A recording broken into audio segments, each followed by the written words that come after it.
Hello everyone. Students, we have completed this chapter number 5 acid, bases and salts of your 7th class science. Now here are the NCERT solutions of chapter 5. Question number 1 is state differences between acids and bases. बेटा यहाँ पे आपको differences बताने हैं acids और basis के बीच में. तो what are acids? Yes, first definition आ जाएगी दोनों की. Acids they are sour in taste, bases they are bitter in taste. Okay. Second difference is acid turns blue litmus into red color and basis turns red litmus into blue color. Now third one is, as we know, acids does not change the color of red litmus as well as the bases, they also does not change the color of blue litmus. Now examples of acids are acetic acid, formic acid, citric acid, lactic, oxalic, ascorbic, tartaric acid.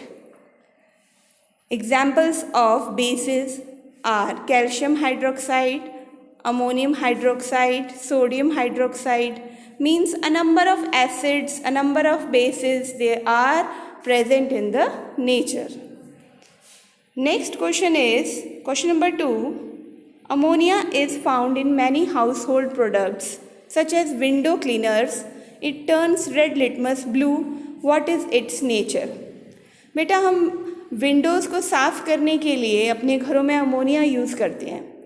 अगर हम इसका test करें litmus paper से तो result हमें मिलता है it turns red litmus into blue. तो यहाँ पर इसका नेचर पूछा गया है. तो बेसिक रूल हमें पता है कि लिटमस पेपर जब red litmus paper turns into blue, it means the nature is basic. Okay. So question number 3, name the source from which litmus solution is obtained. What is the use of this solution? आपने यहाँ पे litmus solution का source बताना है और ये solution का use क्या है ये बताना है. तो बच्चों, जैसे मैंने आपको बताया था, lichens which are symbiotic relationships between alga and fungus, ये प्लांट्स हैं जो ग्रो करते हैं, उनसे हमें जो एक्सट्रैक्ट मिलता है, जो सॉल्यूशन मिलता है लाइकन से, दैट इज लिटमस सॉल्यूशन. अब ये कहाँ यूज़ होता है litmus solution? It acts as an indicator की तरह बिहेव करता है, इंडिकेट करता है whether the given substance is acidic और basic in nature. Now question number 4, is the distilled water acidic, basic, neutral? Yes, it is neutral. Distilled water is neutral. Why? कैसे verify करोगे इसको? We can verify it by using red and blue litmus paper क्योंकि color remains unchanged. Okay, its color remains unchanged. It means it is neutral in nature. Now describe the process of neutralization with the help of an example. यहाँ पर आपने एक example की help से neutralisation का जो process है वो समझाना है. तो बेटा मैंने आपको पहले भी कहा था कि जब एसिड और बेस का रिएक्शन होता है तो एक दूसरे के इफ़ेक्ट को, एक दूसरे की प्रॉपर्टीज़ को ये डिस्ट्रॉय कर देते हैं, न्यूट्रल कर देते हैं. तो उस प्रोसेस को, उस रिएक्शन को हम न्यूट्रलाइजेशन कहते हैं. The reaction between an acid and a base is known as neutralization. और एज अ प्रोडक्ट हमारे पास सॉल्ट एंड वाटर प्रोड्यूस होता है. इसके साथ ही साथ a large amount of heat is evolved, heat release होती है. ओके. तो एग्जाम्पल जैसे HCl, hydrochloric acid, when reacts with sodium hydroxide it gives us sodium chloride, जिसको हम कॉमन सॉल्ट के रूप में अपने घरों में यूज़ करते हैं, plus water is released and heat is also evolved. Next question is question number 6. Mark T if the statement is true and F if it is false. First question is nitric acid turns red litmus blue. तो nitric acid जो है वो red litmus को blue colour में change कर देता है. तो ये एसिड है बेटा. तो एसिड की प्रॉपर्टी आप सब बच्चे अच्छे से जानते हैं, ब्लू लिटमस रेड में कन्वर्ट होता है ना. तो यहाँ पे red litmus turn into blue लिखा है जो कि एक बेस की प्रॉपर्टी है. तो आपका आंसर क्या होगा? False. Second, sodium hydroxide turns blue litmus red. अब यहाँ पे फिर एसिड की प्रॉपर्टी है ये ब्लू लिटमस को रेड में चेंज करना, लेकिन sodium hydroxide is a base. Again this is false statement. Third question, sodium hydroxide and hydrochloric acid neutralize each other and form salt and water. Yes, this is very much right. It is true. Now, indicator is a substance which shows different colors in acidic and basic solution. बिल्कुल सही. It is true. Tooth decay is caused by the presence of a base. No, it is caused by the presence of a acid. तो यहाँ पर आएगा आपका false. Question number 7. Dorji has a few bottles of soft drink. Dorji के पास कुछ bottles हैं soft drink की restaurant में, but unfortunately these are not labelled. Okay, इनके ऊपर लेबल नहीं लगा हुआ. He has to serve the drinks on the demand of customers. One customer wants acidic drink, other wants basic and third one wants neutral drink. How will Dorji decide which drink is to be serve to whom? कैसे decide करेगा वो? Without labelling है उसके पास drinks. सो यहाँ पर आपका answer आएगा Dorji would test few drops of drinks. Okay, कुछ ड्रॉप्स जो हैं डॉर्जी वो टेस्ट करेगा. एक तो ये तरीका है, अगर टेस्ट सोर है तो इट इज़ एसिडिक ड्रिंक, अगर बिटर है तो बेसिक ड्रिंक, अगर नो टेस्ट है तो न्यूट्रल ड्रिंक आएगा यहाँ पे. ठीक है. और सेकेंड मेथड क्या है इसका? Dorji can also use the litmus paper of testing the acidic, basic and neutral behaviour of drinks. अब दूसरा तरीका ये है कि डॉर्जी बेटा यहाँ पर लिटमस पेपर को भी यूज़ कर सकता है, क्योंकि लिटमस पेपर आपको पता है it turns blue into red when the solution is acidic, है ना. और वैसे ही it turns red into blue if the solution is basic. और अगर न्यूट्रल है बिहेवियर है ड्रिंक्स का तो no change of colour is there. तो इट मीन्स ये दोनों ही मेथड, टेस्टिंग वाला और लिटमस पेपर वाला, इसके ज़रिए वो जिसको जो ड्रिंक चाहिए प्रोवाइड कर सकता है. Now question number 8 is explain why an antacid tablet is taken when you suffer from acidity. यानी कि जब हमारे पेट में एसिड फॉर्मेशन होता है, एसिडिटी ज़्यादा बढ़ जाती है ना. हमारा गैस्ट्रिक ग्लैंड HCl सिक्रीट करते हैं, लेकिन जब लार्ज अमाउंट में HCl सिक्रीट होता है तो हमें एसिडिटी की प्रॉब्लम हो जाती है, पेन होता है, स्टमक पेन. इसके लिए एंटासिड की टैबलेट हम लेते हैं. तो आपको एक्सप्लेन करना है क्यों. बेटा an antacid tablet contains base. तो अभी हमने न्यूट्रलाइजेशन रिएक्शन की बात की थी ना, तो जैसे ही हम एंटासिड टैबलेट लेंगे तो जो बेस है मिल्क ऑफ मैग्नीशिया ये न्यूट्रलाइज कर देगा एसिड के इफ़ेक्ट को, तो हमें रिलीफ मिलेगा.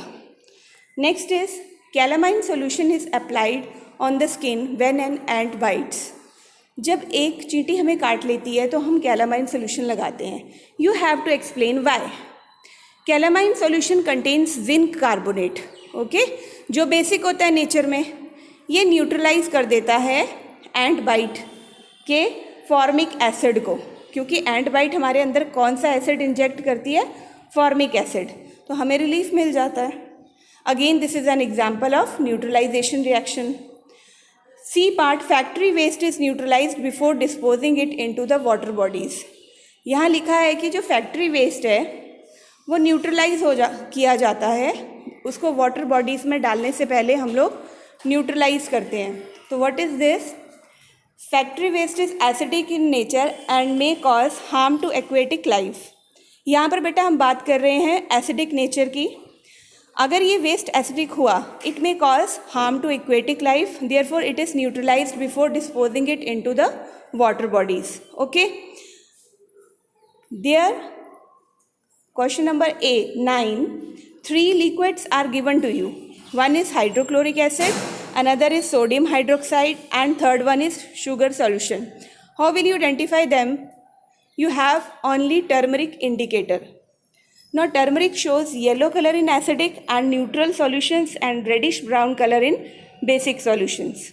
तो ये आपका बेसिक रूल है जो आपने फॉलो करना है यहाँ पे, कि अगर एसिडिक सॉल्यूशन हुआ तो इसने येलो कलर शो करना है, न्यूट्रल में भी, लेकिन बेसिक सॉल्यूशन में टर्मरिक शो करेगा रेडिश ब्राउन कलर. तो यहाँ पर देखिए आप, सिंपल से आपने आंसर किस तरह देना है इसका. Hydrochloric acid, turmeric shows yellow colour. okay, because it is acid. Now sodium hydroxide base है, turmeric shows reddish brown color. Now in sugar solution it is neutral, again turmeric shows yellow color. यानी कोई change नहीं होगा turmeric का, turmeric खुद acid होता है, इसका एसिडिक और न्यूट्रल सॉल्यूशन के ऊपर कोई चेंज नहीं होगा. एज टर्मरिक का जैसे कलर होगा येलो वही शो करेगा, लेकिन बेसिस में जो आपका टर्मरिक है it shows reddish brown colour. Okay, next is question number 10. Blue litmus paper is dipped in a solution. Okay, यहाँ हमने कौन सा पेपर लिया, लिटमस पेपर समझो, ब्लू कलर का. इसको हमने डिप किया एक सॉल्यूशन में. इट रिमेन्स ब्लू, लेकिन वो ब्लू ही रहा. What is the nature of the solution, explain करना है आपने. If it remains blue then it is neutral or basic in nature. Okay, as both of them will not change the color of blue litmus paper. Now हमें पता है यहाँ पर अगर blue ही colour रह रहा है इसका मतलब सोल्यूशन कैसा होगा, न्यूट्रल या बेसिक. क्योंकि अगर कलर चेंज होता है रेड में तो कैसा नेचर होना था सोल्यूशन का. Yes, very good. मुझे पता है आप सब बच्चे बोल रहे हैं, मैं आपको सुन नहीं सकती. It is acidic in nature, लेकिन यहाँ पे the colour is remaining blue, so it is neutral और basic. Question number 11. Consider the following statements. Both acids and bases change colour of all indicators. Okay, यहाँ पर बोला गया acid और basis colour change करते हैं सभी इंडिकेटर्स में, पर ऐसा तो नहीं है, ये तो डिपेंड करता है इंडिकेटर्स पे. If an indicator gives the colour change with N acid it does not give a change with a base. कोई ज़रूरी नहीं है ऐसा हो. If an indicator changes colour with a base it does not change colour with N acid, ये भी ज़रूरी नहीं है. Now last one D is change of colour in an acid and a base depends on the type of the indicator. बिल्कुल सही, क्योंकि अगर हम चाइना रोज़ को यूज़ कर रहे हैं वो डिफरेंट कलर्स दे रहा है ना. एसिड पे वो हमें डार्क मैजेंटा कलर देता है. टर्मरिक अगर हम यूज़ कर रहे हैं एसिड में कोई चेंज नहीं है, बेस में रेडिश ब्राउन दे रहा है. अगर हम लिटमस पेपर देखते हैं तो एसिड्स को रेड में चेंज कर रहा है, ब्लू लिटमस, और रेड लिटमस जो है वो बेसिस में रेड इंटू ब्लू हो रहा है. तो इसका मतलब कि अगर डिफरेंट टाइप्स के इंडिकेटर्स हैं उन्हीं पे डिपेंड करता है कलर चेंज क्या करता है, एसिड और base. So which of these statements are correct. Obvious naturally D part है, that is only D option is right one. This is your chapter.